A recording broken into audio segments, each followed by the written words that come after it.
Friends, England team ని fourth test match లో కూడా ఓడించాక సిరీస్ గెలుపుపై పోస్ట్ మ్యాచ్ ప్రెజెంటేషన్ లో రోహిత్ శర్మ మాట్లాడుతూ ఇది చాలా చాలా టఫ్ సిరీస్, అందులో అయితే ఎటువంటి సందేహం లేదు. అయినా ఫోర్త్ టెస్ట్ మ్యాచ్ పూర్తయ్యేసరికి మేము సిరీస్ ని గెలవడం చాలా చాలా ఆనందంగా ఉంది. డ్రెస్సింగ్ రూమ్ లో ఉన్న యంగ్ ప్లేయర్స్ ని చూసి గర్వపడుతున్నా. ఇంగ్లాండ్ నుండి ఎన్నో సవాళ్ళని ఎదుర్కొన్నాం, అయితే ఆ సవాళ్ళకి సరైన విధంగానే స్పందించాం. వేరు వేరు టెస్ట్ మ్యాచెస్ లో వేరు వేరు సవాళ్లు ఎదురయ్యాయి, అయితే మేం సాధించాలనుకున్నది సాధించగలిగాం. చాలా హ్యాపీగా ఉంది.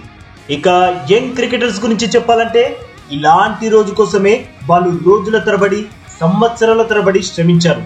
లోకల్ క్రికెట్, డొమెస్టిక్ క్రికెట్ లో చెమటోడ్చి ఇక్కడి వరకు వచ్చారు.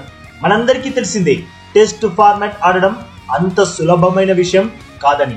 అయితే నేను వాళ్ళని చూస్తున్నప్పుడు, వాళ్ళతో మాట్లాడుతున్నప్పుడు వాళ్ళలో ఆట పట్ల ఉన్న అంకిత భావం కనిపించింది. అలాంటి ప్లేయర్స్ కోసం నేనైనా ద్రావిడ్ బాయ్ అయినా చెయ్యాలనుకునేది ఒకటే, వాళ్ళకి ఎటువంటి ప్రెషర్ లేకుండా స్వేచ్ఛగా ఆడే వాతావరణాన్ని కల్పించడం. అలా కల్పిస్తేనే వాళ్ళు టీంకి అవసరమైన ఆట తీరును కనబరచగలుగుతారు అని అన్నాడు రోహిత్ శర్మ. అలాగే ధ్రువ్ జురేల్ గురించి చాలా గొప్పగా చెప్పాడు. తనేం చెప్పాడో నెక్స్ట్ వీడియోలో చూద్దాం.